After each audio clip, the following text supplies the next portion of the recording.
WhatsApp guys, welcome back to Stop Academy. मैं मयंक पालीवाल, आपका accountancy का मेंटर। आज की वीडियो में बच्चों हम स्टार्ट करने जा रहे हैं for the academy year 2023 and 2024 हमारा कोर सब्जेक्ट अकाउंटेंसी। तो क्लास 11 के जितने भी स्टूडेंट्स हैं फटाफट जुड़ जाएं मेरे साथ बच्चों। मैं आप लोगों के लिए लेकर आया हूं पूरा आपका कंप्लीट सिलेबस के डिटेल वीडियोस, और बच्चों साथ साथ गारंटी भी ले रहा हूं कि इन वीडियोस को देखने के बाद आपको अकाउंटेंसी कहीं और से पढ़ने की जरूरत बिल्कुल भी नहीं पड़ेगी।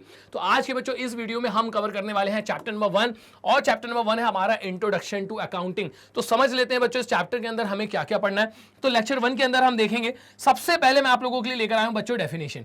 अकाउंटिंग को किस तरीके से डिफाइन किया जाता है एक चीज मैं आपको बता दूं बच्चों। फिलहाल जो हम डेफिनेशन डिस्कस करने जा रहे हैं ये अपने आप में ट्रेडिशनल डेफिनेशन है। आप देख सकते हैं 1941 में ये डेफिनेशन हमको दी गई थी, और ये डेफिनेशन हमको किसने दी थी? ये डेफिनेशन हमको दी थी American institute of certified public accountants ने। जिस तरीके से हमारे देश में अकाउंटिंग को रेगुलेट करने के लिए बॉडी होती है ICAI, institute of chartered accountants of India, in the similar manner USA में भी बच्चों अकाउंटेंट्स की एक बॉडी है American institute of certified public accountants. इन्होंने डिफाइन किया है अकाउंटिंग को। पहले एक बार रीड कर लेते हैं बच्चों, फिर इसका मतलब निकालेंगे। Accounting is the art of recording, classifying, summarizing in a significant manner and in terms of money transaction in events which are in part at least of a financial character and interpreting the result thereof। तो यहाँ बच्चों हम लोगों ने पूरा का पूरा जो डेफिनेशन है वो एक बार रीड कर लिया है। अब हम इसको एक काम करते हैं, ब्रेक करके समझने की कोशिश करते हैं। तो अकाउंटिंग का अपने आप में नेचर यहाँ पे आपको बताया जा रहा है कि अकाउंटिंग बाय नेचर अपने आप में क्या है, एक आर्ट है।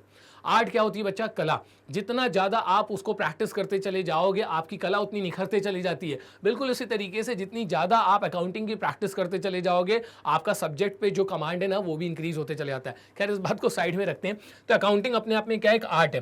किस चीज़ की आर्ट है यहाँ देख लेते हैं। तो यहाँ पर ट्रांजेक्शन और इवेंट्स को क्या किया जाता है? रिकॉर्ड किया जाता है। तो सबसे पहले हम अपने ट्रांजेक्शन को बुक्स ऑफ अकाउंट्स में क्या करेंगे? रिकॉर्डिंग।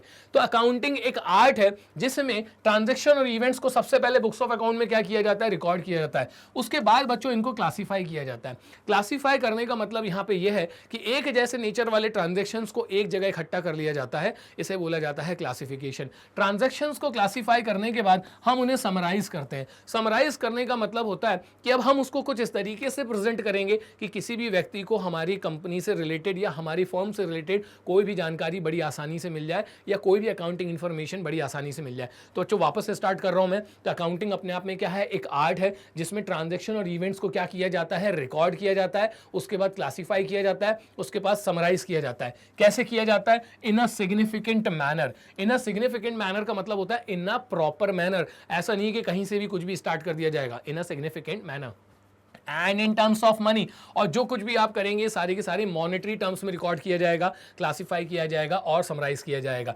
किन ट्रांजैक्शन और इवेंट्स को? तो ऐसे ट्रांजैक्शन और इवेंट्स को which are in part at least of financial character. It means accounting में उन्हीं ट्रांजैक्शन और इवेंट्स को बुक्स ऑफ अकाउंट्स में रिकॉर्ड किया जाता है जो कि अपने आप में किस नेचर के होने चाहिए? फाइनेंशियल नेचर में होने चाहिए, जिन्हें आप मनी की रॉड से मेजर कर सके। उन्हीं ट्रांजैक्शन और इवेंट्स को बुक्स ऑफ अकाउंट्स में रिकॉर्ड किया जाता है, क्लासिफाई किया जाता है और समराइज किया जाता है। इसके बाद बच्चों and interpreting the result thereof, और ये सब करने के बाद उसका जो रिजल्ट निकल कर आता है हम उसका एनालिसिस करते हैं, हम उसका इंटरप्रिटेशन करते हैं। तो इस डेफिनेशन को अगर अब आपको समझना है तो मैं जैसे बोल रहा हूं आप बिल्कुल उस तरीके से इसको समझते चलें।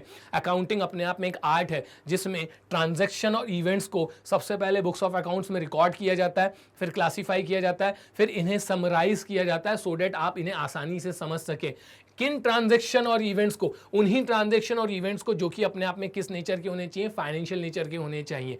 किस मैनर में? इन अ प्रॉपर मैनर मतलब in a systematic manner and in terms of money. जितनी भी रिकॉर्डिंग, क्लासिफाइंग और समराइजिंग होगी यहाँ पे ये होगी मनी की टर्म्स में। और ये सब करने के बाद interpreting the result thereof, जो कुछ भी रिजल्ट निकल कर आता है हम उसका एनालिसिस करते हैं एंड देन आफ्टर उसे इंटरप्रिटेट करते हैं। तो मेरे ख्याल से बच्चों मैंने जो पूरी डेफिनेशन है आप लोगों को बहुत ही डिटेल में समझा दी है। इसके बाद बच्चों हम लोग आगे बढ़ेंगे तो नेक्स्ट हमारी जो डेफिनेशन निकल कर आने वाली है वो निकल कर आनी है modern definition.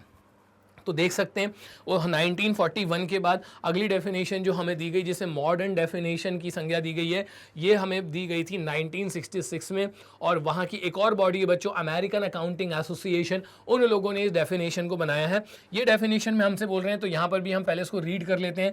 The process of identifying, measuring and communicating economic information to permit inform judgements and decisions by the users of accounting information. तो ये आपसे कह रहे हैं बच्चों कि जो अकाउंटिंग है ना, वो अपने आप में एक तरीके की प्रोसेस है, जिस प्रोसेस में सबसे पहले ट्रांजैक्शंस को क्या किया जाता है, आइडेंटिफाई किया जाता है, फिर उन्हें क्या किया जाता है, मेजर किया जाता है, और इन ट्रांजैक्शंस को आइडेंटिफाई करने के बाद, मेजर करने के बाद इनको रिकॉर्ड किया जाता है, और जो कुछ भी इसका रिजल्ट निकल कर आता है, जिसको यहाँ पे लोग क्या कह रहे हैं, इकोनॉमिक इंफॉर्मेशन, इस इकोनॉमिक इंफॉर्मेशन को कम्युनिकेट कर दिया जाता है, सो दैट जो कुछ भी इस पर्टिकुलर इंफॉर्मेशन से हमको मिल रहा है, उसके बेसिस पे हम इन्फॉर्म जजमेंट ले सकें।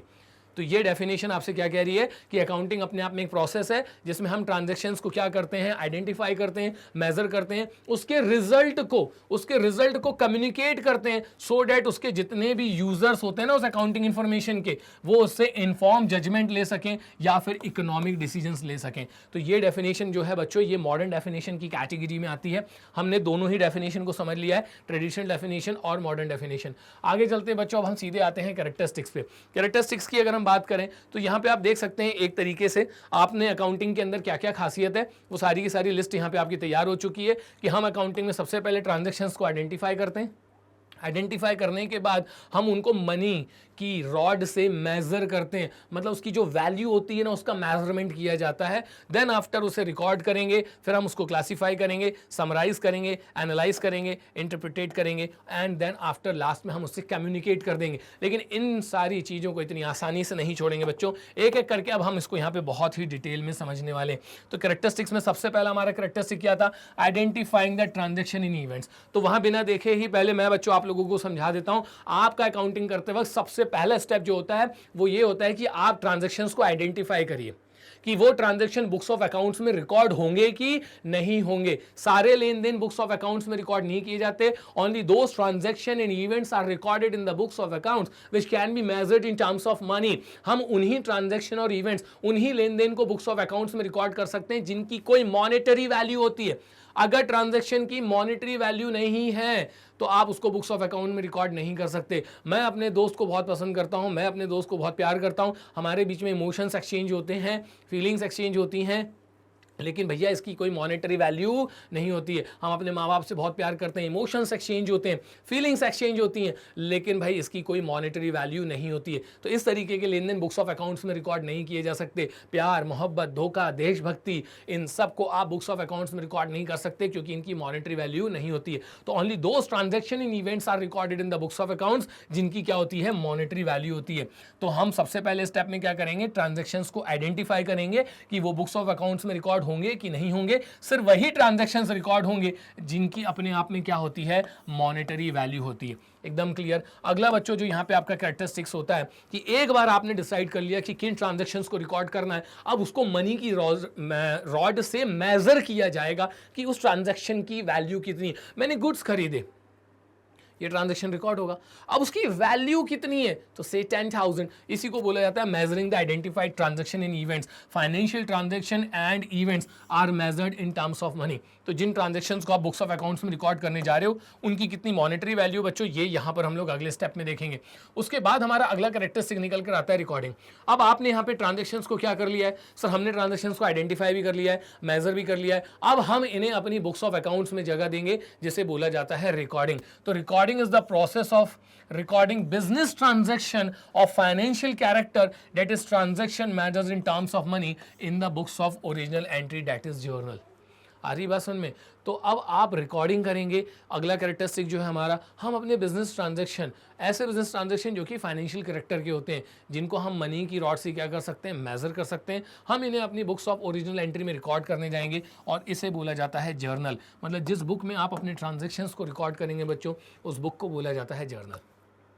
तो कैरेक्टरिस्टिक्स में हमने क्या क्या देख लिया, आइडेंटिफिकेशन देख लिया है, मेजरमेंट देख लिया है, रिकॉर्डिंग देख लिया है। अब हम आ रहे हैं बच्चों क्लासीफाइंग पे। तो क्लासिफिकेशन अपने आप में एक ऐसा प्रोसेस है जिसमें ट्रांजेक्शन्स की ग्रुपिंग की जाती है। एक जैसे नेचर वाले ट्रांजेक्शन को एक जगह इकट्ठा करना होता है। जैसे कि आपने साल भर बहुत सारे कैश के ट्रांजेक्शन्स करे, तो जितनी बार भी आपने कैश के ट्रांजेक्शन करे ना, वो सारे के सारे ट्रांजेक्शन एक जगह इकट्ठे कर लिए जाएंगे, जैसे बोला जाता है कैश अकाउंट। साल भर आप सैलरीज देते हो, उसको हम एक जगह इकट्ठा कर लेंगे, जिसको क्या बोला जाता है सैलरीज अकाउंट। साल भर आप गुड्स खरीदते हो, बेचते हो, तो हम उसको एक जगह रिकॉर्ड कर लेंगे, जिन्हें बोला जाता है परचेज अकाउंट और सेल्स अकाउंट। तो बच्चों इसे बोला जाता है क्लासिफिकेशन। यहाँ पे एक जैसे नेचर वाले ट्रांजेक्शन्स को हमें क्या करना होता है, ग्रुपिंग करना होता है। इसके बाद बच्चों जो इसका अगला कैरेक्टरिस्टिक होता है वो होता है समराइजिंग। अब ये जो इन ट्रांजेक्शन्स को आपने पहले रिकॉर्ड किया, फिर क्लासीफाई किया, अब आप इन्हें समराइज करेंगे। समराइजेशन का मतलब होता है इन्हीं रिकॉर्डेड और क्लासीफाइड ट्रांजैक्शंस को अब हम कुछ इस तरीके से प्रेजेंट करेंगे कि कोई भी व्यक्ति उन्हें आसानी से समझ सके।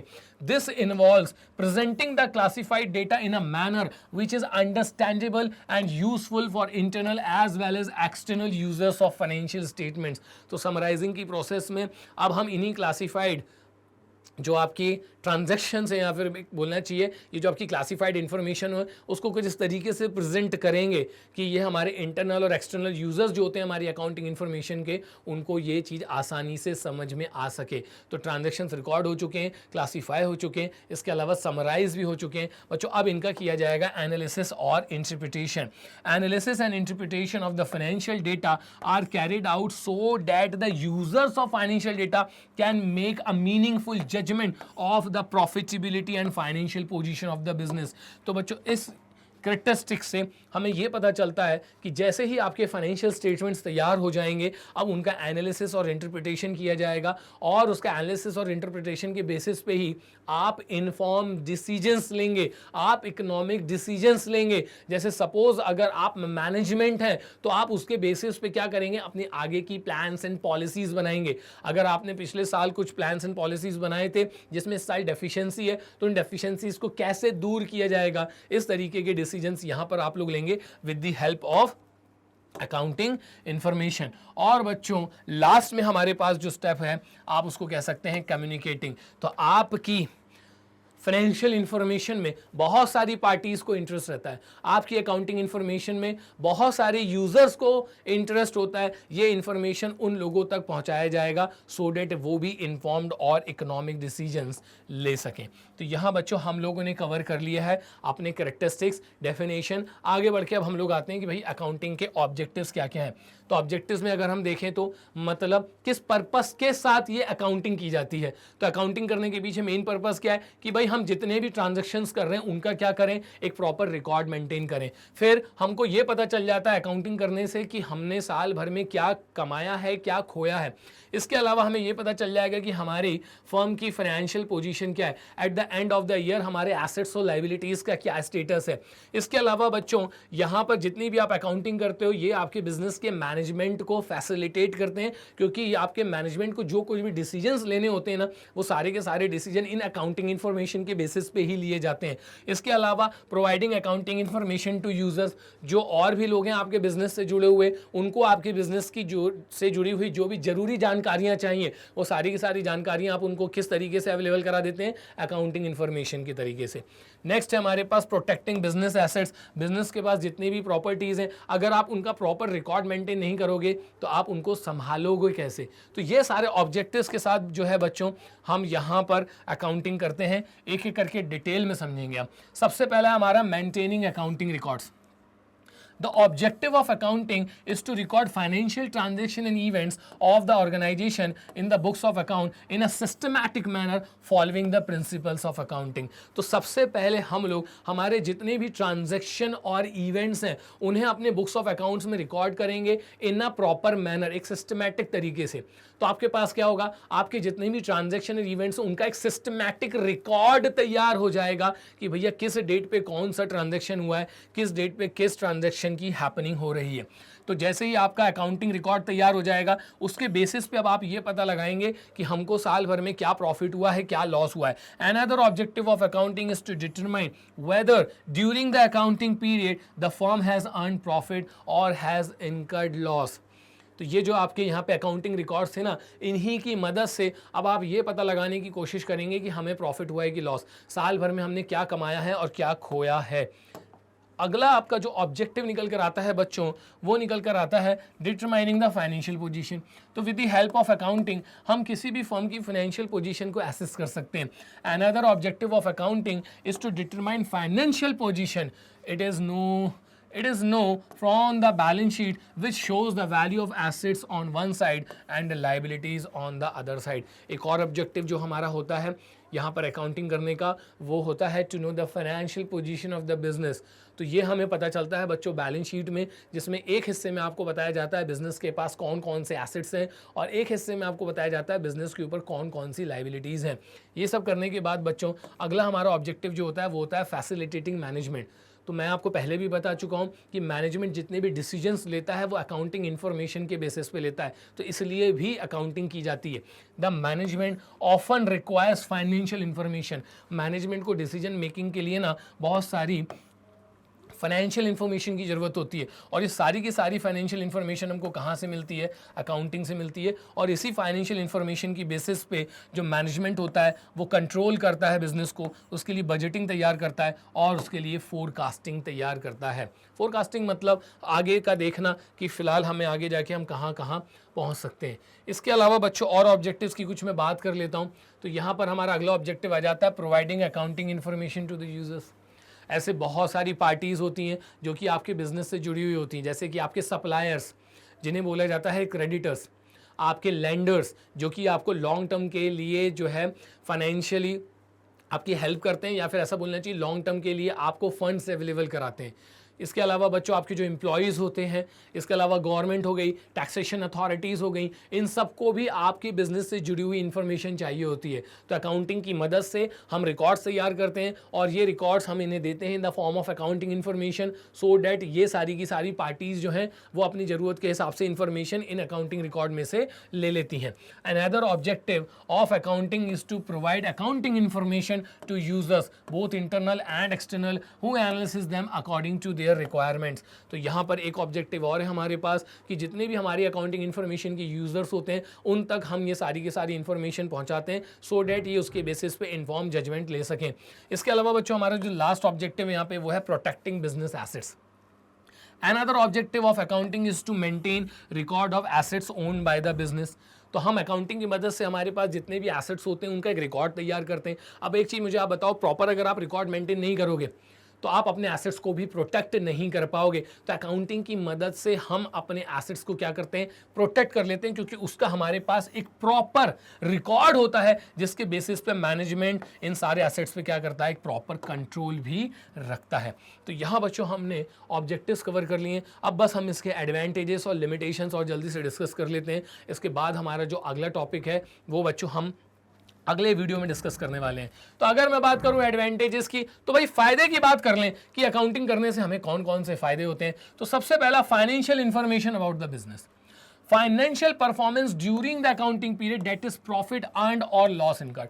तो सबसे पहला फायदा यह है कि with the help of accounting आप अपनी कंपनी की फाइनेंशियल इंफॉर्मेशन क्या है पता लगा सकते हैं। तो आपकी कंपनी की जो फाइनेंशियल परफॉर्मेंस है, साल भर में आपने क्या किया, क्या अर्न किया, क्या लूज किया, तो ये सारी की सारी चीज़ें आपको कहाँ से पता चलेंगी? सर ये हमको पता चल जाती हैं अकाउंटिंग करने से। इसके अलावा हमारे फर्म की फाइनेंशियल पोजीशन क्या है, हमारे पास कितने एसेट्स हैं, हमारे पास कितनी लाइबिलिटीज़ हैं, ये सारी इंफॉर्मेशन भी हमें किससे मिल जाती है? अकाउंटिंग से। तो सबसे पहला एडवांटेज अकाउंटिंग करने का क्या होता है कि हमारी कंपनी से जुड़ी हुई जितनी भी फाइनेंशियल इंफॉर्मेशन होती है वो सारी की सारी फाइनेंशियल इंफॉर्मेशन हमको मिल जाती है किससे?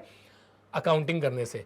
नेक्स्ट हमारे पास है बच्चों असिस्टेंस टू मैनेजमेंट। ये बात भी अभी हम लोग दूसरे तरीके से डिस्कस कर चुके हैं कि हमारा मैनेजमेंट जितने भी डिसीजंस लेता है वो सारे के सारे डिसीजंस लेने के लिए उसे बिजनेस की अकाउंटिंग इन्फॉर्मेशन चाहिए होती है। तो ये सारी की सारी अकाउंटिंग इन्फॉर्मेशन बिजनेस मैनेजमेंट तक कैसे पहुंचाई जाएगी? बिजनेस से related with the help of accounting. तो अकाउंटिंग हमें मदद करता है अकाउंटिंग इन्फॉर्मेशन बनाने में। इसी अकाउंटिंग इन्फॉर्मेशन के बेसिस पे जो आपका मैनेजमेंट होता है वो क्या करता है? डिसीजन मेकिंग लेता है, वो बजटिंग तैयार करता है, वो फोरकास्टिंग करता है कि आने वाले समय में हमारी फर्म जो है वो कहां तक पहुंच सकती है। तो यहां देख लीजिए, the management makes business plans, takes decisions and exercises control on the basis of accounting information। Accounting से अकाउंटिंग इंफॉर्मेशन बनाई जाती है और इसी की बेसिस से बिजनेस प्लान्स बनाए जाते हैं, मैनेजमेंट डिसीजंस लेता है, इसके अलावा अपने बिजनेस को कंट्रोल करता है। और एडवांटेज देख लेते हैं भाई, अभी हमारे पास बहुत सारी तारीफें बची हैं हमारे सब्जेक्ट की, तो यहाँ हमारे पास नेक्स्ट है रिप्लेस मेमोरीज। अब आप मुझे बताइए भाई, एक दिन में हजारों ट्रांजैक्शंस हो रहे हैं, सारे के सारे ट्रांजैक्शंस याद कर रख लोगे क्या? नहीं, आपको उसको क्या करना पड़ेगा, प्रॉपर तरीके से, सिस्टमेटिक तरीके से अगर आप उनकी अकाउंटिंग कर लेंगे ना, तो आप कभी भी कोई भी ट्रांजेक्शन नहीं भूलेंगे। अब भाई ह्यूमन मेमोरी की तो अपने आप में लिमिटेशन होती है, दिन भर में 50 ट्रांजैक्शन हुए, सारे 50 ट्रांजैक्शन आप यहाँ फीड कर लोगे तो अकाउंटिंग करने की जरूरत ही नहीं पड़ेगी। लेकिन ऐसा नहीं किया जा सकता क्योंकि हमारी जो मेमोरी है उसके अपने आप में क्या है, लिमिटेशंस है। तो हम क्या करेंगे, मेमोरी को रिप्लेस करेंगे किससे, अकाउंटिंग से, सो डैट हम किसी भी ट्रांजैक्शन को रिकॉर्ड करना ना भूलें। A systematic and timely recording of transaction obviates the necessity to remember transaction. अगर आप इन्हीं ट्रांजैक्शन को सिस्टमैटिक तरीके से रिकॉर्ड कर लेते हैं तो फिर आपको इन्हें मेमोरी में रखने की जरूरत नहीं होगी। इसके बाद है बच्चों फैसिलिटेट्स कंपैरेटिव स्टडी। अकाउंटिंग करने का एक और फायदा हमारे पास क्या है, a systematic record enables comparison of one year result with those of other years and identify factors leading to change if any. निकालो भाई, इसका मतलब क्या है, ये हमसे कह रहे हैं कि सिस्टमैटिक अकाउंटिंग करने से हम अपने ही रिजल्ट का अपने ही प्रीवियस ईयर के रिजल्ट से कंपैरिजन कर सकते हैं, और जो कुछ भी कंपैरिजन में चेंजेस निकल कर आ रहा है कि हम भाई पहले के कंपैरिजन में अच्छा परफॉर्म कर रहे हैं या हम पहले के कंपैरिजन में हमारे परफॉर्मेंस में कोई डेविएशंस आ रहे हैं, कोई डेफिशिएंसीज आ रही हैं, तो ये सारी चीज़ों को, फैक्टर्स को भी हम लोग अकाउंटिंग इन्फॉर्मेशन की मदद से क्या कर सकते हैं, पता लगा सकते हैं। तो अकाउंटिंग का अगला एडवांटेज आपके लिए था कि आप इसकी मदद से अपने परफॉर्मेंस को कंपेयर कर सकते हैं अपने ही प्रीवियस परफॉर्मेंस से। इसके बाद बच्चों हमारे पास है फैसिलिटेड लोन्स। जब कभी भी कंपनी को या फर्म को अब फर्दर फंड्स की ज़रूरत है तो इस फाइनेंशियल रिक्वायरमेंट को पूरा करने के लिए हम बोरोविंग्स करेंगे। बोरोविंग्स के लिए आप कहाँ जाएंगे, आप जाएंगे बैंक के पास, आप जाएंगे फाइनेंशियल इंस्टीट्यूशंस के पास। वो बैंक और फाइनेंशियल इंस्टीट्यूशंस जब तक आपकी अकाउंटिंग इन्फॉर्मेशन से संतुष्ट नहीं हो जाते हैं ना, वो आपको लोन नहीं देने वाले हैं। वो आपसे बोलेंगे कि जाइए अपना P&L लेकर आइए, प्रॉफिट एंड लॉस अकाउंट लेकर आइए और बैलेंस शीट लेकर आइए। तो वो आपके प्रॉफिट एंड लॉस अकाउंट और बैलेंस शीट से ये चीज एसेस कर लेंगे कि आपको अगर लोन दिया जाता है तो आप उसको रीपे करने में सक्षम है कि नहीं। तो बैलेंस शीट है, पता चला 1 लाख की लोन मांगने आ गया हूं मैं 10 करोड़ का, वो बैंक आएगा इधर देगा एक मिला के। तो आज ही बात समझ में आपको। तो जब कभी भी हम फाइनेंशियल इंस्टीट्यूशंस के पास अपनी फाइनेंशियल रिक्वायरमेंट को पूरा करने जाते हैं ना, वो कहते हैं फाइनेंशियल स्टेटमेंट्स लेकर आओ। तो अकाउंटिंग नहीं करोगे तो फाइनेंशियल स्टेटमेंट्स कैसे बनेंगे। तो एक और एडवांटेज हमको ये मिलता है अकाउंटिंग करने से कि जब कभी भी हम लोन लेने जाते हैं बच्चों, उसके लिए फर्म आपसे कहती है फाइनेंशियल स्टेटमेंट्स, सॉरी उसके लिए आपके जो बैंक और फाइनेंशियल इंस्टीट्यूशंस हैं वो आपसे कहते हैं अपने फाइनेंशियल स्टेटमेंट्स लेकर आइए, उनका एनालिसिस करने के बाद ही वो आपको लोन देते हैं। तो अकाउंटिंग करने से आपको लोन लेने में मदद मिलती है। Accounting facilitate raising loans from lenders by providing them historical and projected financial statements। Accounting से हमको एक एडवांटेज मिलता है कि ये हमें लोन रेज करने में हेल्प करता है। हम अपने उधार देने वालों को अपनी कंपनी के हिस्टोरिकल और आने वाले financial projected financial statements available कराते हैं, उनके बेसिस पे ही ये डिसाइड करते हैं कि उन्हें हमको लोन देना है कि नहीं। इसके बाद बच्चों एक चीज़ और मैं बता दूं, evidence in court. Systematic record of transaction is often accepted by the court as good evidence। अगर आपने अपने ट्रांजैक्शन को इन ए प्रॉपर मैनर रिकॉर्ड करके रखा है तो जब कभी भी कोई डिस्प्यूट होगा ना, आप अपने स्टेटमेंट्स जो है फाइनेंशियल स्टेटमेंट या अकाउंटिंग इन्फॉर्मेशन कोर्ट के सामने रख दीजिएगा, वो उसके सबूत के तौर पे उसे एक्सेप्ट कर लेगी। तो अकाउंटिंग करने का ये फ़ायदा भी होता है कि हमारी जो अकाउंटिंग इन्फॉर्मेशन होती है ये कोर्ट में एज अ गुड एविडेंस भी यूज़ हो जाती है। अब हम बच्चों बात करेंगे लिमिटेशंस की। जैसा कि मैं हर बार बोलता हूँ आप लोगों से कि हर सिक्के के 2 पहलू हैं। हमने बहुत पॉजिटिव बातें कर ली बच्चों, अब इसके अपने आप में कुछ लिमिटेशंस भी हैं, उनके ऊपर भी हम लोग को एक बार लाइट डाल लेनी चाहिए। तो अगर हम बात करें सबसे पहले लिमिटेशन की, तो आप देख सकते हैं accounting is not fully exact. और एक चीज़ बता दूं बच्चों, मैं इस टॉपिक में से जनरली आपके जो स्टार्ट होने वाले हैं ना यूनिट टेस्ट, अभी स्टार्ट हो जाएंगे थोड़े ही दिनों के अंदर, जैसे ही आपके स्कूल ओपन होंगे, ये जो पार्ट है ना यहाँ से जनरली टीचर्स क्वेश्चन बनाता है, वो लिमिटेशंस के बारे में ज़रूर पूछता है। तो accounting is not fully exact. अब आप देखें कि क्यों हमारी अकाउंटिंग में इतनी सारी अच्छाइयाँ होने के बावजूद भी कुछ ना कुछ प्रॉब्लम्स हैं यार। Although transactions are recorded based on evidences, yet a few places estimates are made for ascertaining profit and loss. यहाँ इसको समझो।